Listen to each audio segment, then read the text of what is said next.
Good day to you. Here we are, these final days of August. It's one of my favorite times of the year. I love how crisp the air feels lots of days, and even when the heat of summer is still around, you still get that nice fresh breeze. In fact, I've had to find a spot out of the wind this afternoon to take a few minutes to have to check in. Um, MacKay United Church. What a journey we are on. What a pilgrimage. What a journey of faith. So many stages along the way, so many ways that we are finding our way together, and we continue to do that. And I just wanted to say a few words as we head, as we come through this phase, as I've been away on vacation for the last few weeks and had a wonderful time. Actually, I'm speaking to you from the banks of the Ottawa River, the cottage property where we've spent most of the past month, and it's great to be here and to be connected with MacKay and all the activities that are slowly coming back or continuing and slowly coming back into focus as we look towards the fall. In fact, later this afternoon, we've got a worship committee meeting, opportunity for that team to start reassessing again where we are and where we are going. And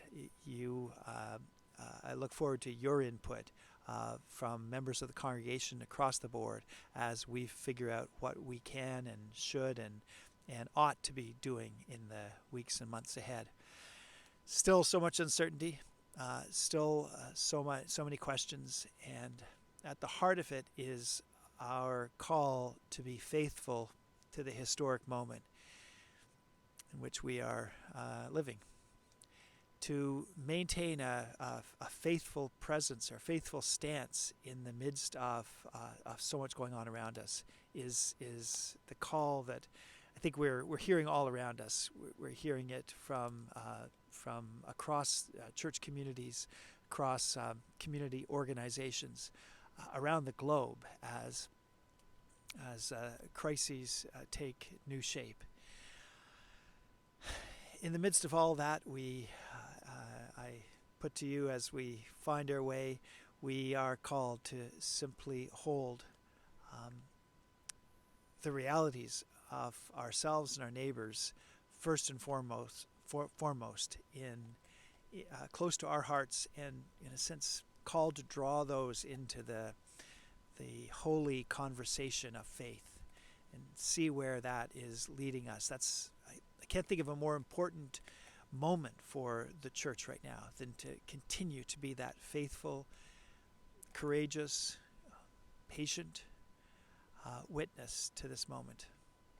To hear the words of leaders, civic, church leaders, global leaders, to just lift up sources of wisdom in our world, and to continue to find ourselves shaped by the best voices in our midst, and to encourage one another to hear those voices and to learn from this moment, to learn where our faith is calling us in this moment.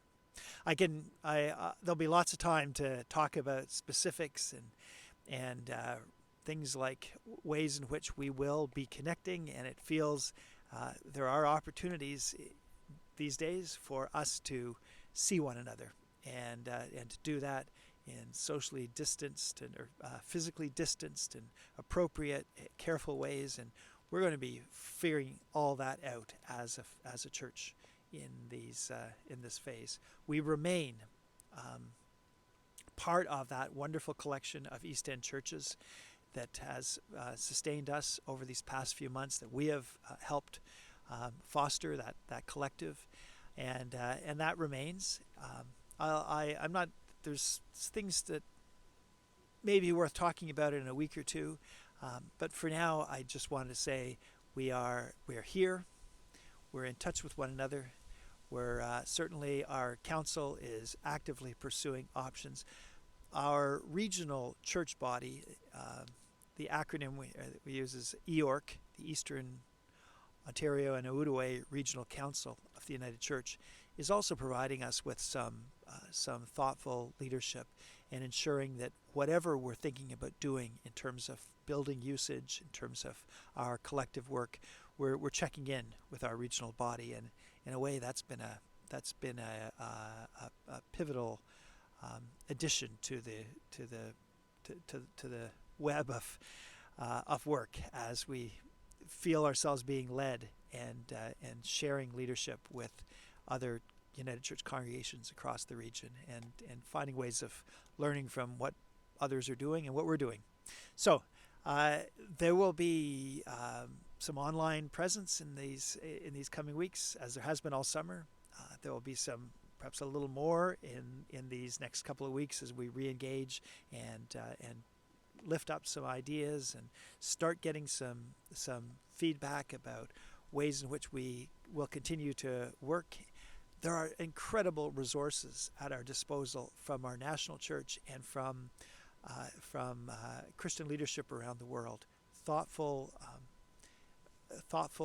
programming, things that we can use through technology in terms of helping us foster our spiritual lives in these times, and just continuing to lean into those opportunities seems like a part of the calling right now. I look forward not just to me speaking this way, but for us to be in touch for the pastoral work that is so much a part of our identity, for that to be continuing to abide at the heart of our work, for prayer, for spiritual reflection, for meditative work to continue to be fostered, and for us to do that in ways that celebrate God's continued presence in creation and God's continued presence in your life, in your household, and in your church at MacKay, your church, the United Church of Canada. Thank you for taking this time to listen to me with this little intro talk this afternoon. I'm just back to work this week, and very grateful for the opportunity to have the break over the summer to recharge and to think about a few of these things, but also to just do a few basic things. I had a thought. I'm going to try this. I'm here actually in a bay. I'm going to on the edge of the Ottawa River. I'm going to turn myself around here, and I've got my dog Scout with me. So apart from all the profound work that we do, part of my summer has literally just been taking time with Scout, and I got a stick, I got a big river here, and honestly, every day part of my I guess spiritual practice or summer practice has just been hanging out by the river with Scout. So here you go, Scout, come on. There, so you can see him go. Yeah. There he is. There. Simple things. There. That's my camera work for the day. Look, I look forward to seeing you soon. God bless you, and God keep you, and we'll see each other very soon. Thanks.